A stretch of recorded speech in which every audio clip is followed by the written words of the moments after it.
There's a story living in the quiet corner of every man's heart.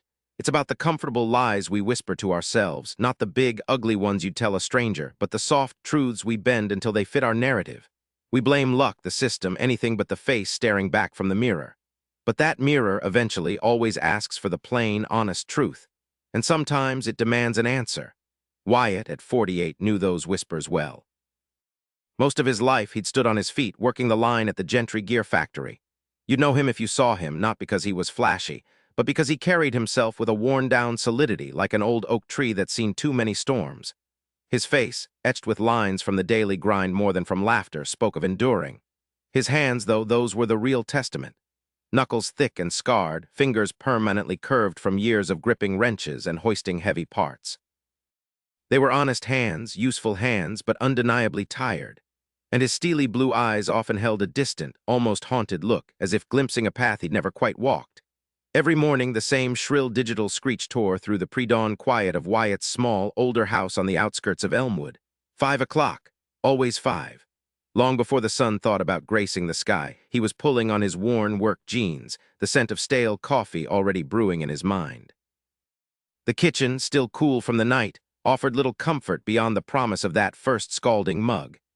He'd sit there alone, the only sound the hum of the refrigerator and the gentle gurgle of the coffee maker, staring out the window at the familiar silhouette of the neighboring houses, each one a mirror of his own striving, or perhaps just surviving. His life was a clockwork of predictable motions. By 5:30, the truck, a beat-up Ford F-150 that had more rust than paint, would cough to life in the driveway, its exhaust a visible sigh in the crisp morning air. The 20-minute drive to Gentry Gear was a silent ritual. The same potholes, the same faded billboards, the same gnawing feeling in his gut that the day would be precisely like the one before, and the one before that. Once inside the sprawling, cavernous factory, the world became a symphony of industrial clamor. The rhythmic thud of presses, the whine of grinding metal, the insistent hiss of hydraulics. For 8, sometimes 10 hours, Wyatt was a part of that machine, fitting gears, tightening bolts, inspecting parts, his movements honed by decades of repetition into an almost unconscious dance. It was honest work, hard work, the kind that carved calluses into your soul as much as your palms. But honest work didn't always pay for an honest life, not anymore. The bills, they piled up like autumn leaves, threatening to bury them all. The mortgage, always a little behind. The electric, a constant source of anxiety, especially in winter.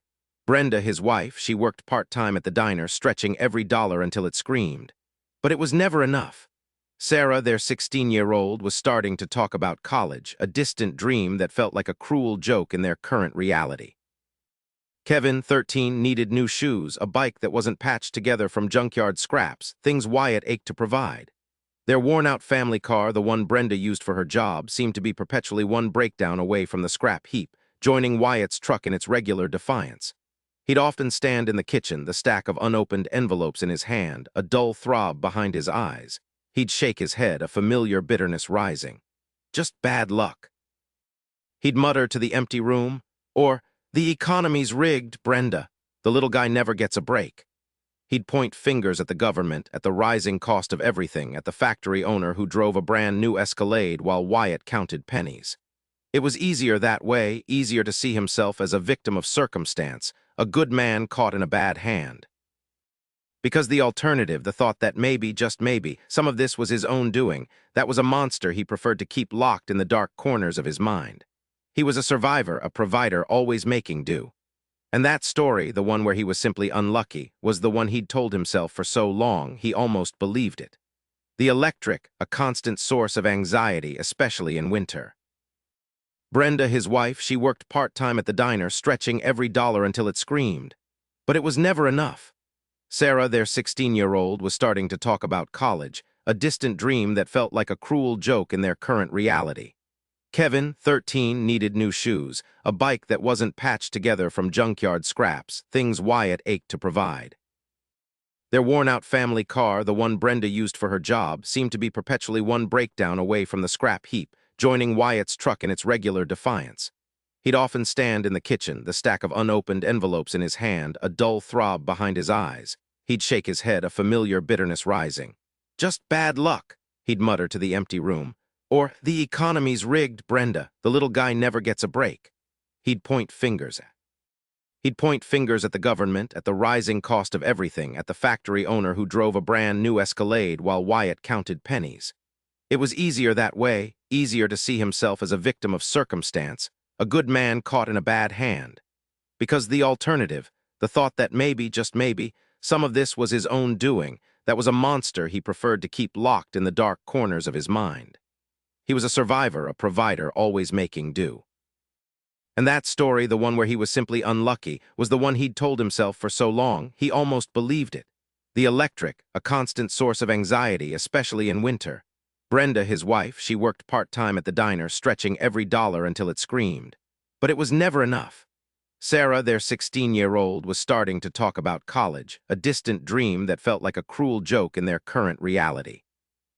Kevin, 13, needed new shoes, a bike that wasn't patched together from junkyard scraps, things Wyatt ached to provide. Their worn-out family car, the one Brenda used for her job, seemed to be perpetually one breakdown away from the scrap heap, joining Wyatt's truck in its regular defiance. He'd often stand in the kitchen, the stack of unopened envelopes in his hand, a dull throb behind his eyes. He'd shake his head, a familiar bitterness rising. Just bad luck. He'd mutter to the empty room, or, "The economy's rigged, Brenda. The little guy never gets a break." He'd point fingers at the world, at fate, at anything but the man staring back at him from the darkened window pane. Then came the Tuesday that broke the dam. He was halfway to the plant, the old Ford rattling and wheezing like an asthmatic in a marathon, when a gut-wrenching clunk ripped through the engine. Steam billowed from under the hood, a final, dramatic sigh. Pulled over onto the shoulder, the highway roaring past, mocking him. Third time in a month. Third time. He missed work again. Another day's pay gone, another hole in an already tattered budget. He stood there in the chilling autumn air, watching the steam dissipate, the silence from the engine a deafening accusation. He kicked a tire, a pathetic gesture of defiance against the inevitable. By the time he got home, hitching a ride with a sympathetic tow truck driver, Brenda was already fuming.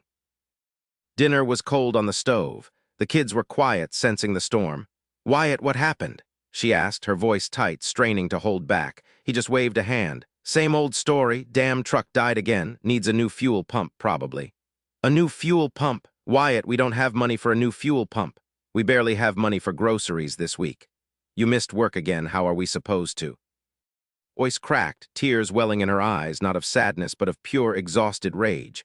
"This can't be our life, Wyatt. Every month it's a crisis. Every single month we're just barely treading water while you keep telling me it's bad luck." He bristled, the usual defensiveness flaring up.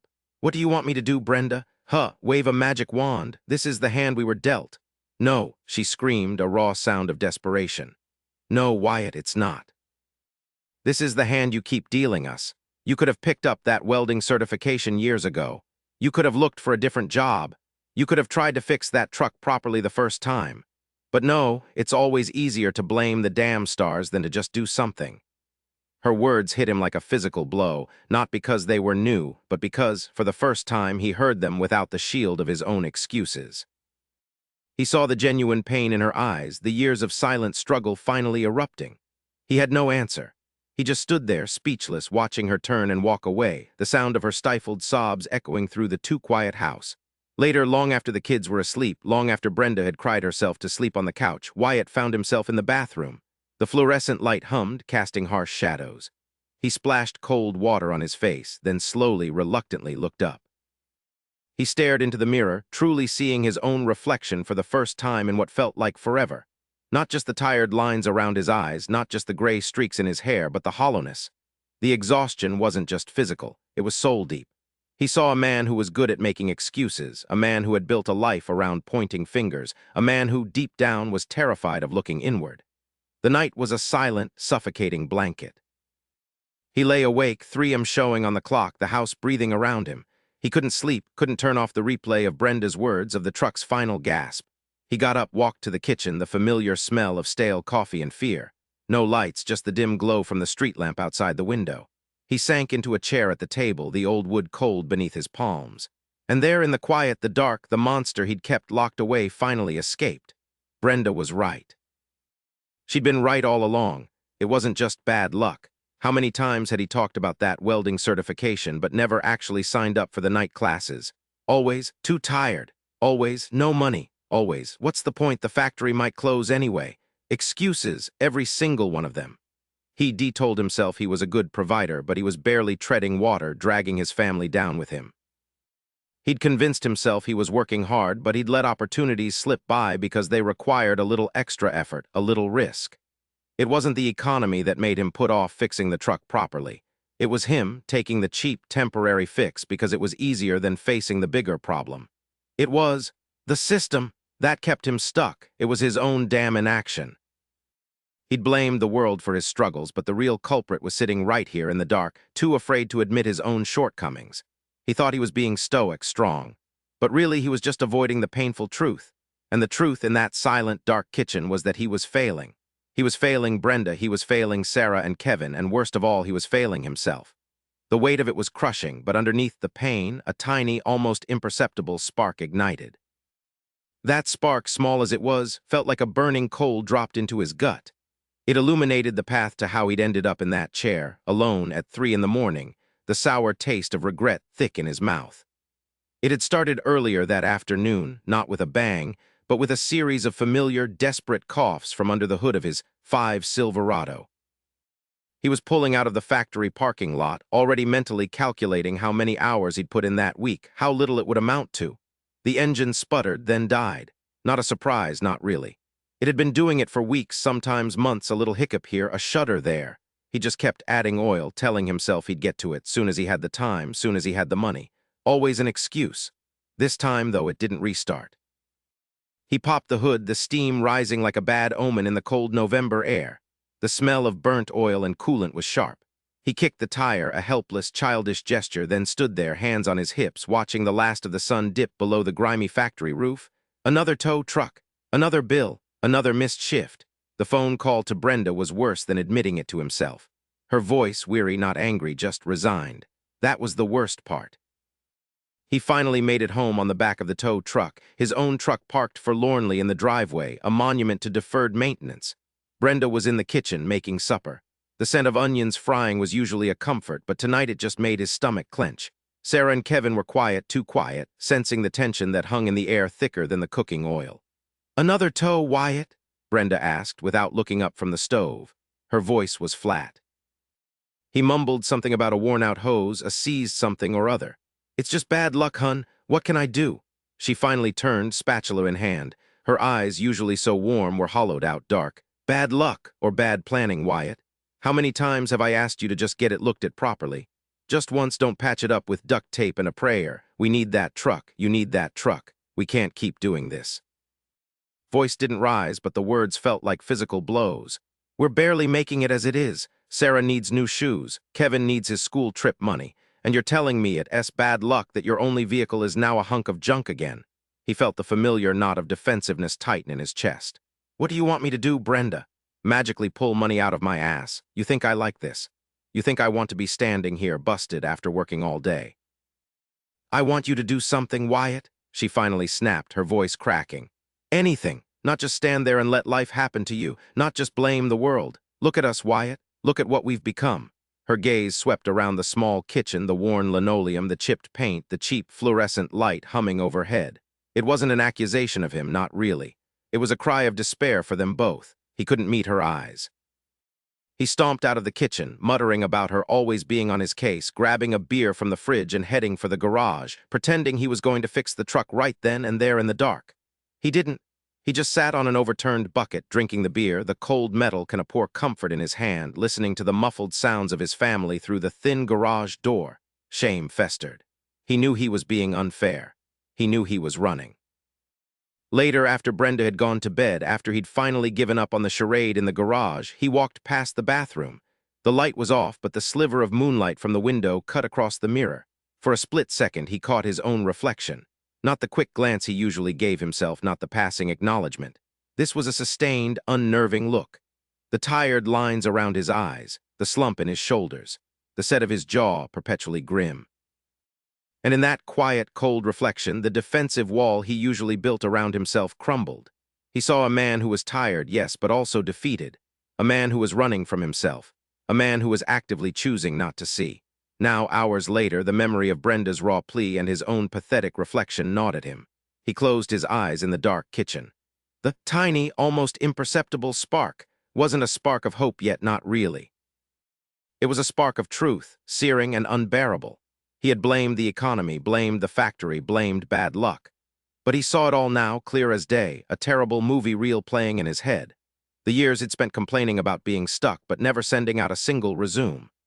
The countless evenings he'd spent in front of the TV, telling himself he was too tired for anything else, while opportunities for growth, for learning, for change, withered and died in his periphery. The way he'd let his frustration at his lot in life bleed into his home, creating an unspoken tension, an undercurrent of resentment that corroded his marriage and shadowed his kids. The cold, hard truth was that he had created this reality. He had clung to excuses like a drowning man to driftwood, even as the current pulled him further and further from shore. He was adrift, not because of a storm he couldn't control, but because he'd refused to even learn how to paddle. He felt a wave of nausea, the sheer magnitude of his self-deception overwhelming him. He had convinced himself he was strong by enduring, but he was weak by avoiding. He was not stoic, he was scared. Scared of trying, scared of failing, scared of admitting he wasn't living up to the man he thought he should be. He was a fraud, and the deepest cut was that he'd been the one deceiving himself all along. He had to look at every piece of it, every ugly, shameful detail, because only then he dimly understood could he begin to clean up the mess. The silence of the house pressed in, but this time it felt less like emptiness and more like a vast, terrifying empty canvas. The empty canvas stretched before him, terrifying in its blankness, yet in its very void, a strange, stark clarity began to form. He wasn't a victim of circumstance, not entirely. He was a willing participant in his own slow decay. The nausea subsided, replaced by a cold, resolute calm. It wasn't a triumphant feeling, not a flash of inspiration or a sudden burst of hope. It was something far more primal, more guttural. It was a bottoming out.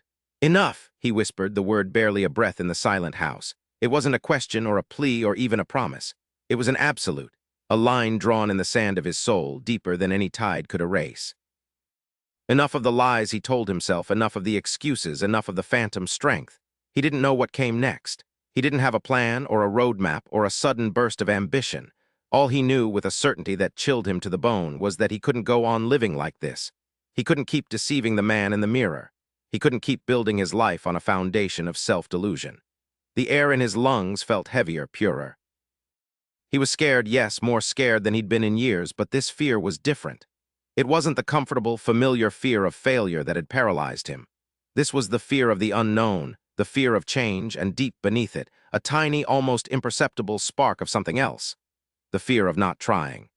The first rays of dawn, pale and hesitant, crept through the kitchen window, painting the familiar clutter in a new, unforgiving light. The old coffee maker, the overflowing sink, the stack of unpaid bills tucked under a magnet on the fridge, each an accusation, a monument to his avoidance. He usually stumbled out of bed, grumbled at the alarm, and let the day happen to him. But this morning it was different. He woke before the alarm, a dull ache in his chest, a residue of the night's brutal self-reckoning. He dragged himself out of bed, the familiar weight of the day already pressing down, but something in his gait was off. A subtle stiffness, a reluctance to fully settle back into the groove. Brenda was still asleep, her breathing even. He moved quietly, the house a repository of unspoken tensions and forgotten dreams. He made his coffee black and stood by the window, watching the street lights flicker out one by one. The air was cold, crisp, carrying the distant hum of the freeway. It was Tuesday. He was supposed to be at the plant. He had missed Monday because of the truck. And now, Tuesday morning, that damn truck sat out there in the driveway, a monument to his inaction. Every fiber of his being screamed for him to ignore it, to call in sick again, to just sit and wallow in the comfort of his self-pity. The old Wyatt would have concocted a perfect excuse. "It's too cold. I'm too tired. What's the point? It'll just break down again anyway." The old Wyatt would have found someone or something else to blame. But the man who stood by the window, the man who had faced the truth in the dark hours before dawn, couldn't do it. Not anymore. He couldn't look himself in the eye if he did. The sheer exhaustion from the night's emotional overhaul weighed on him, making every movement feel like slogging through thick mud. But that quiet, firm "enough" echoed in his head. There was no grand plan, just the next honest step. And the most honest step right now, the most immediate, tangible mess he had made and was responsible for, was that truck. He walked past the phone, ignoring the urge to call his foreman with another flimsy excuse. He bypassed the couch, where he might usually collapse with a second cup of coffee. Instead, he grabbed his worn work jacket from the peg by the door, the heavy keys to the truck weighing down his palm. He stepped out into the biting morning air, the sound of his own heavy footsteps magnified in the quiet. The truck, a battered Ford F-150, sat listing slightly, a forlorn hulk of rusted metal. The hood was still ajar from his last futile attempt at a repair. He walked around it slowly, running a calloused hand over the cold metal. He looked at the flat tire, the dented bumper, the grime that had accumulated over years of neglect. He saw not just a broken vehicle, but a mirror reflecting all the other things he'd let slide. His health, his finances, his relationships, all of it, a wave of frustration threatened to overwhelm him. He could feel the familiar anger building, ready to lash out at the truck, at the manufacturer, at fate itself. But then he stopped. He closed his eyes, took a deep breath, and opened them again. No, not this time. No blame, just facts. The fact was he hadn't maintained it. He had put off the oil changes, ignored the squealing brakes, hoped for the best. He popped the hood all the way open, the rusty hinges groaning in protest. The engine bay was a tangled mess of wires and hoses coated in oil and dust. He didn't know much about engines beyond the basics. Usually he'd just stare at it for a few minutes, kick a tire, and call a mechanic, adding another bill to the growing pile. But today he just looked. Really looked, without judgment, without despair, just observation. He picked up a wrench from the toolbox he'd left lying on the driveway. It felt cold and solid in his hand. He wasn't sure what he was going to do, but for the first time in a long time, he wasn't going to just walk away. He was going to start, even if it was just tightening a loose bolt or wiping away some oil. He was going to face the problem, one honest turn of the wrench at a time.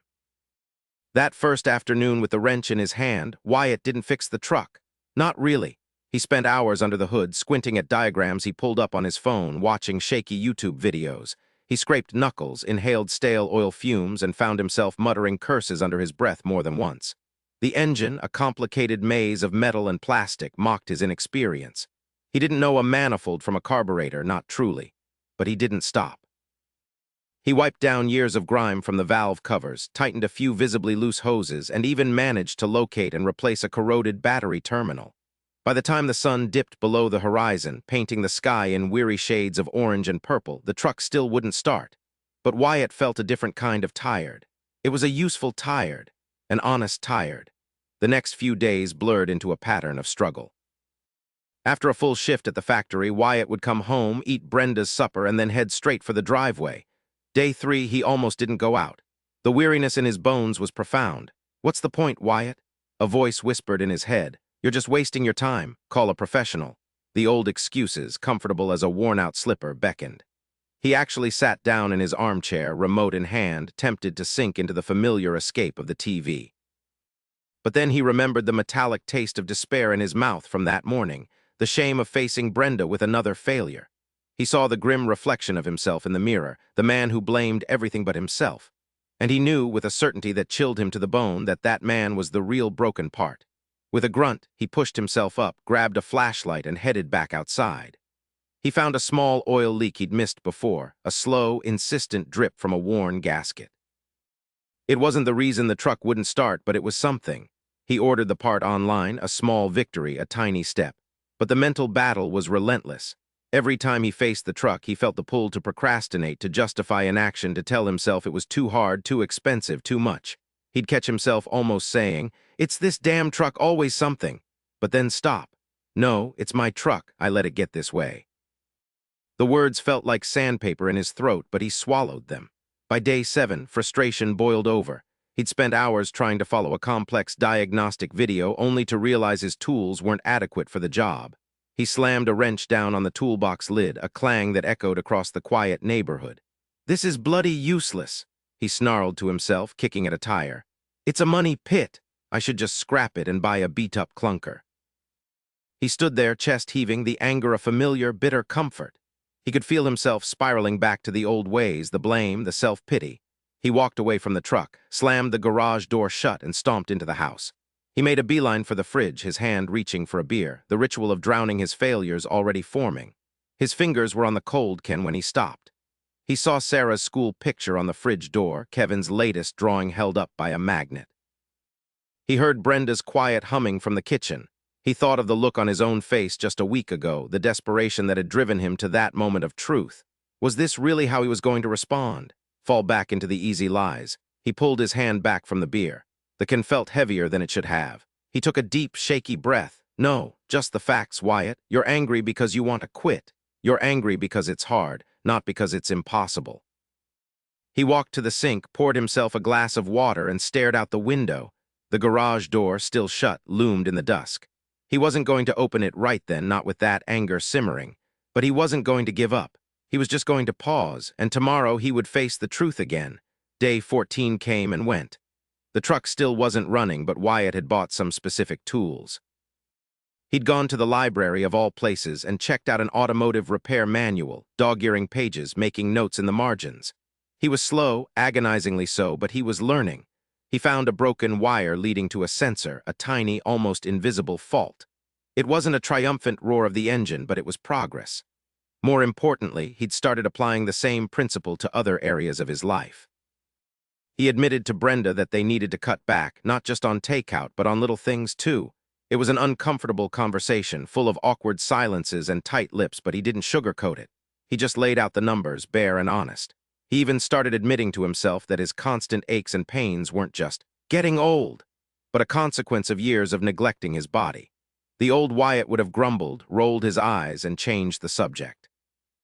The new Wyatt just looked in the mirror and admitted the facts. No excuses, just the plain, ugly truth every single time. And somehow that truth, hard as it was, felt like a kind of strength he'd never known. That strength, raw and unpolished, started to chip away at the old resentment. Day 17, day 21. The old truck, which had been a symbol of his despair, now stood as a testament to his slow, grinding fight. He deordered the part, a finicky sensor, and when it finally arrived, he spent an entire Saturday morning in the driveway, sweat beading on his forehead, his knuckles scraped and greasy. Brenda brought him out a glass of iced tea, something she hadn't done in years when he was tinkering. She didn't say much, just placed it on the fender and watched him for a moment before going back inside. He knew she was watching. He knew she was waiting. He wasn't doing it for her, not entirely, but her quiet observation, devoid of judgment for once, fueled him. When the engine finally turned over, a rough cough followed by a steady rumble. Wyatt didn't cheer. He just stood there, listening. It wasn't perfect, but it was running. He adjusted something, tightened a hose, and then turned it off. He felt a quiet satisfaction he hadn't felt in years.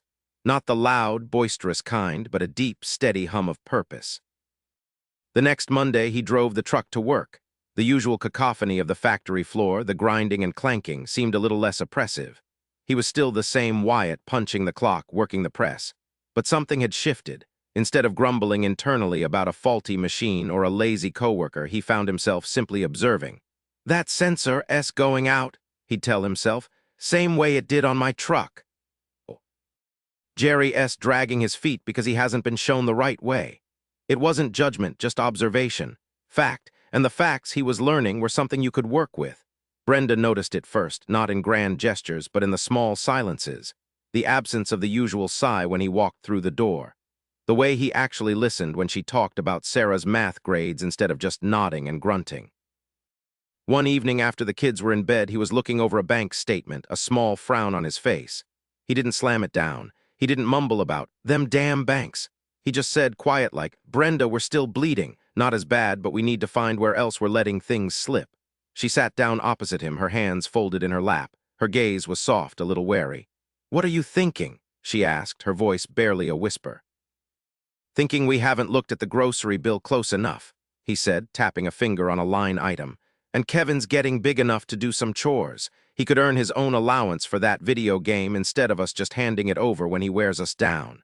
He looked at her, ready for the old fight, the inevitable counter-argument. But it didn't come. She just nodded slowly. You think Kevin will go for that? He won't like it, Wyatt admitted. But it's the truth, ain't it? Nothing comes for free. Hard lesson, but a necessary one. That night, for the first time in what felt like forever, they talked without tension, without resentment, without blame. He didn't just point out problems, he offered solutions, grounded in the hard-won clarity he'd found. He wasn't promising miracles, but he was promising honesty. And Brenda, for the first time in a long time, saw not just a tired man, but a man willing to truly see and fix what was broken. The kids, too, started to notice. Kevin still complained about chores, but Wyatt didn't yell or give in. He just stated the facts, calm and firm. You want that game, son, you put in the work. End of story. And when Kevin, grumbling, did the work, Wyatt made sure he got his earned money. Sarah, the sensitive one, found her dad less prone to snapping, more willing to listen when she poured out her teenage dramas. He wasn't giving advice so much as acknowledging her feelings, a simple, "Yeah, that sounds tough," meaning more than any preachy lecture. It wasn't a sudden explosion of joy, no Hollywood montage of everything turning perfect overnight. But a quiet hope began to settle over their small house. Like the dawn after a long, dark night, the light was faint at first, barely a sliver. But it was there, steadily growing, pushing back the shadows. Wyatt still had his worries, still faced the grind every day, but he faced it with new eyes, eyes that had seen the brutal truth in the mirror and found, not despair, but the surprising, solid ground of himself. He wasn't fighting the world anymore. He was simply understanding it, one honest truth at a time. The weight hadn't vanished, but his shoulders felt broader, his back straighter, because he was carrying it differently now. He was carrying it with an ownership that was both humbling and incredibly empowering. The shift, once merely a flicker in the quiet corners of his soul, began to ripple outward. At the factory, he still clocked in at the same grimy machine, but his approach was different. When the old hydraulic press jammed, spitting metal like an angry dragon, Wyatt didn't just curse it under his breath or wait for someone else to come fix it. He got a flashlight, pulled out the worn manual he hadn't looked at in years, and systematically started troubleshooting. It took him 2 hours, sweat stinging his eyes, but he found the seized valve himself. Old man Peterson, the floor supervisor who usually just grunted, actually nodded. "Looks like you still got it, Wyatt." Wyatt just wiped his hands on a rag, a ghost of a smile touching his lips. He did still have it. He'd just been too busy telling himself he didn't. Money, still tight as a drum, got a new kind of scrutiny. He sat down with Brenda one evening not to argue about bills, but to dissect them. Every line, every expense. "This cable package," he said, tapping a finger on the statement. "We really watch all these channels." Brenda, initially defensive, saw the calm resolve in his eyes. "No," she admitted. "Half of it's just background noise. They cut it back, saving $30. $30, not life-changing, but it was their $30, saved by a choice, not by luck or an imaginary raise. They started packing lunches more consistently, planning meals, tracking every dollar like it was a scout on point duty. It was humbling, sure, but in that shared, honest accounting, something else began to rebuild between them, a partnership that had been frayed by unspoken resentments and silent blame. Brenda, she watched him. She saw the quiet determination in his posture, the way he'd listen intently when she talked about her day, not just nod absently while his mind was 1,000 miles away. One evening, after the kids were asleep, he was in the garage, meticulously cleaning the tools he'd neglected for months. She leaned against the doorframe, watching him, a small, knowing smile playing on her lips. "You know," she said, her voice soft, "you're different, Wyatt." He paused, a wrench in his hand, and looked up at her, no defensiveness, just an open question in his eyes. "Yeah," he said slowly, "I guess I am. Tired of lying to myself, I suppose." It wasn't an apology, but it was an acknowledgement, and in that simple, unvarnished truth, a bridge began to mend between them. Weeks turned into a couple of months. Wyatt wasn't suddenly rich or famous or even particularly happy every minute of every day. Life still threw its punches. The old truck still rattled. Sarah still tested boundaries. Kevin still grumbled. But Wyatt was standing different now. He walked with a lighter step, a quiet confidence settling in his shoulders where the weight of his unacknowledged failures used to reside. His eyes, though still tired from the early mornings, held a sharper, more present light. He was still the same Wyatt, the factory man with the calloused hands and the quiet way. But he was Wyatt who faced the world head-on, not with bravado, but with brutal, uncompromising honesty. When the truck finally gave up the ghost for good, rather than sink into despair, he sat down and sketched out a plan. A small loan from a local credit union he'd never dared approach before, coupled with the savings from their budget cuts. He bought an older, reliable used car. It wasn't flashy, but it was his, and it was paid for with a clear plan, not a prayer and a credit card. One Saturday morning, out in the yard raking leaves, Kevin came out to complain about having to help. Wyatt stopped, leaned on his rake, and looked at his son. "You know, son," he said, his voice level. "For a long time, I blamed everything on bad luck. The economy, my boss, the old truck. Told myself stories, mostly. Made it so I didn't have to look at the mess I was making with my own 2 hands. He paused, watching Kevin's face, which had gone from sullen to slightly curious. "The hardest thing I ever did, Kevin, wasn't working overtime or fixing that press. It was looking at myself in the mirror and saying, "Wyatt, you screwed up. You've been lazy, you've been a coward, and you've been lying to yourself about it all." And then, for the first time, I just stopped telling myself those lies. He continued raking, the rustle of leaves the only sound for a moment. "Ain't no magic fix, son. Life's still tough. But when you start telling yourself the truth, the real, ugly truth about where you are and what you've done, well, that's when you actually start getting somewhere. Takes the wind right out of those excuses. Leaves you with just the facts. And facts, they're things you can actually work with. Wyatt wasn't just getting by anymore. He was living, truly living, in the solid, unshakable reality of his own choices. He still had scars, still carried the weight of years, but now he carried it like a strong man carries a burden he understands, not a man crushed by a load he pretends isn't there. He was present. He was accountable. He was honest. And in that honesty, he had found something far more valuable than luck or good fortune. Himself. You spend your whole life telling yourself stories, don't you? Stories about why things are the way they are, why you can't, why it's not your fault.